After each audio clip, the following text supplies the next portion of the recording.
ছিলেন আল্লাহ পাক মালায়েকাতুল ফেরেশতা ফেরেশতাদের সরদার বানায় দিয়েছেন ইলমের কারণে।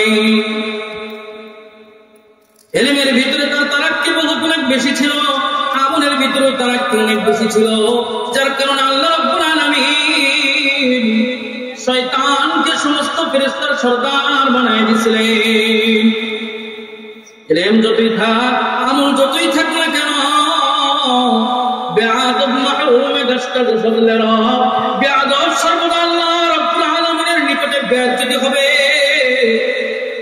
আল্লাহর কাছে পছন্দনীয় হইতে হলে আদবওয়ালা হইতে হবে, চরিত্রবান হইতে হবে। বেয়াদব মাহরুমে দশটা ফজলের বেয়াদব সর্বদা আল্লাহ রাব্বুল আলামিন ফজল আর করম থেকে মাহরুম। এজন্য শয়তান যখন অহংকার এনেছে, বেয়াদবি করেছে, আল্লাহ রাব্বুল আলামিন কুল কায়নাতের দুশমন বানায় দিয়েছে না দেয় নাই?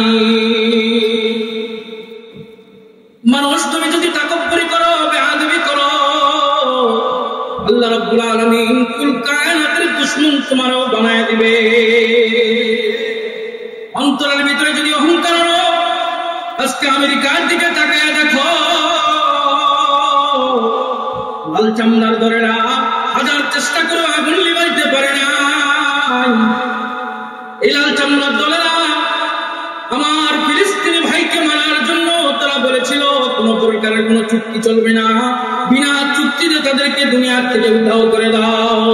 আল্লাহ রাব্বুল আলামিন ডাক্তার বললেন, দাঁড়াও একটু দাঁড়াও, দুনিয়াতে যার কেউ নাই, আমি আল্লাহ রাব্বুল আলামিন তার রব্বে কারীম। ওরে দুনিয়াতে যার বন্ধু নাই, আমি আল্লাহ রাব্বুল আলামিন তার জন্য রাহমাতাল লিল আলামিন বানায় পাঠায় দিয়েছি। টেনশন করার কোনো কারণ নাই। ও ফিলিস্তিনি ভাইরা আমার, তোমার চোখের সামনে তোমার বাপ চলে যাবে,